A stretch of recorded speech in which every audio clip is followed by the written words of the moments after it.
avant toute chose, vous exprimer, en tout cas mon émotion, pour ce qui se passe déjà il y a quelques minutes dans cette salle. Mais je suis heureux de voir que l'Afrique s'est imposée à cette séance. Au lieu du Togo, l'Afrique a pris la place. Et c'est pour notre honneur à nous tous. Je voudrais aussi vous dire que j'ai envie de remercier tous ceux qui ont travaillé pour que cette mission soit possible. Ceux qui nous ont accueillis comme à la maison. Mais au-delà, je voudrais remercier tous les représentants de toutes les associations qui sont exprimées ici. Mais dans le même temps, j'ai envie de dire merci à Gafar. Mais je pense qu'il ne mérite pas ce merci. Parce que je vais lui coller un procès. Gafar m'a caché des choses. Parce que j'aurais été plus heureux de venir dans cette salle pour parler de l'Afrique noire.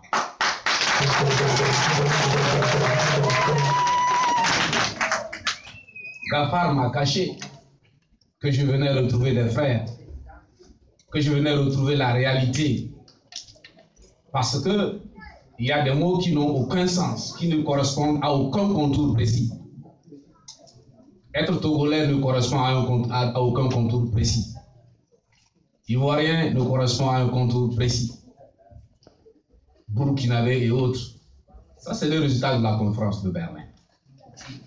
Mais il faut que les Africains soient conscients que la conférence de Berlin n'a pas encore clos ses travaux. Ils continuent de dépiécer. C'est pour cela qu'ils ont abattu Kadhafi. Ils ont saucissonné ou divisé en deux le Soudan devant nous, sous nos yeux. Ils tentent de diviser le Nigeria. Ils veulent aussi couper le Mali en deux ou en trois. J'aurais été plus heureux si Gafar ne m'avait pas caché les cordes.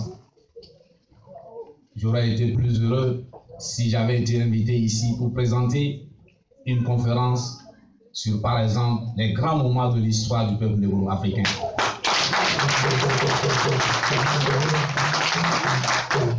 Depuis la vallée du Nil, l'Égypte antique, l'Égypte des pharaons noirs, l'Égypte n'est pas arabe. J'aurais été content de parler des grands empires, le Mali, le Ghana, l'Empire Mandingue, le Monomotapa. J'aurais été content. J'aurais été content de parler du Soudan. Les plus vieux pyramides en Afrique sont soudanais.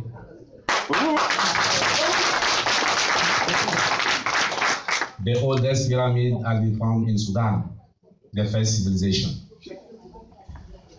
J'aurais été content de parler de l'apport de l'Afrique à l'humanité, l'apport de l'Afrique en mathématiques, en sciences exactes en général et en sciences humaines, en philosophie.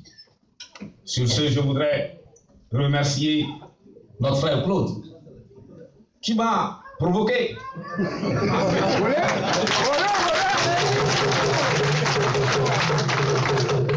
Mais il a été très clair. Tout ce que nous admirons dans les livres ont été des étudiants chez nos parents. L'Europe n'a pas connu un seul scientifique. Je pèse mes mots. L'Europe, l'Occident en général n'a pas connu un seul scientifique. Je vais dire un seul mathématicien ou physicien ou philosophe avant sa rencontre avec l'Égypte. Il n'y en a pas. Demandez à n'importe quel occidental de vous citer un seul nom de scientifique ou de philosophe avant le contact de l'Occident avec l'Égypte. Ils n'en ont pas. L'Europe ne voulait pas de scientifiques, c'est pour ça que Socrate a été tué. Quand Pythagore est revenu de l'Égypte, il a tenté d'apporter la science, les mathématiques. En Italie, à Crotone, il a commencé par l'enseigner comment on extrait la racine carrée. Il a été lapidé. Parce qu'à l'époque, l'Occident ne savait pas ce qu'était la science. Ils étaient encore des élèves de nos ancêtres. J'aurais été content de parler de l'apport de l'Afrique, de la philosophie africaine aux religions dites révélées. Lorsque vous lisez Jacques Beck sur l'islam, il dit que lui résume le Coran en un seul mot. Dieu est un. Or, vous n'avez pas une seule langue négro-africaine dans laquelle vous trouvez le pluriel de Dieu. Quelle que soit la langue négro-africaine, le mot Dieu n'a pas de pluriel. Nous avons découvert Dieu avant l'Occident, nous avons découvert Dieu avant le monde sémite, c'est-à-dire les Arabes et les Juifs. Mais ce n'est pas pour ça que je suis là. Je regrette, M. Claude,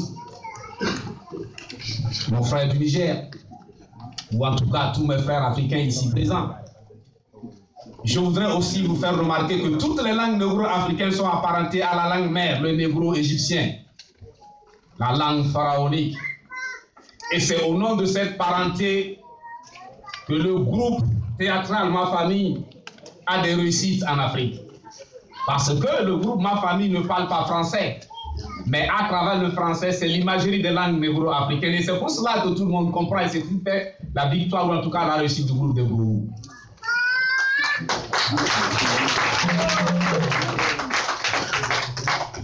C'est un honneur pour moi, je reviens, d'être ici et d'avoir l'opportunité d'échanger avec vous sur la situation sociopolitique de notre pays, le Togo, qui est une partie de l'Afrique. À chaque fois que vous pensez un pays africain, ouvrez la réflexion sur l'Afrique tout entière. Parce que, comme Cheikh Anta Diop l'a dit, je vous plains, vous, jeunes Africains, si vous manquez l'État fédéral, vous vivrez l'enfer sur cette terre d'Afrique. Mais avant tout propos, il me plaît de vous adresser un salut fraternel et chaleureux du pays que nous aimons tous. Je veux parler du Togo. Recevez la considération et le respect qui vous est dû. Je vous apporte la reconnaissance de la famille qui, sans votre concours, aurait vécu une misère indescriptible.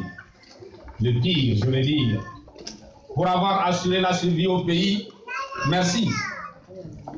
Merci pour avoir soutenu le pays contre les pilleurs de la République, la réalisation des droits les plus fondamentaux de l'homme que sont l'alimentation, la santé et l'éducation. Comment ne pas vous remercier ou trouver les mots pour vous qui avez servi de rempart à la honte et à l'indignité pour des millions de personnes au pays? Oui, vous avez contribué à protéger la dignité humaine. Je ne vous apprends rien si j'avance que le pays le plus beau pour tout homme est celui dans lequel on a poussé le premier cri.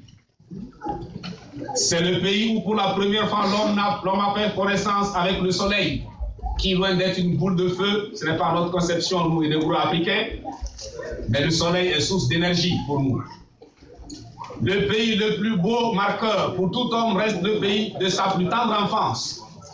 Et en tant que négro-africain, le pays le plus beau est encore le pays où sont couchés les ancêtres.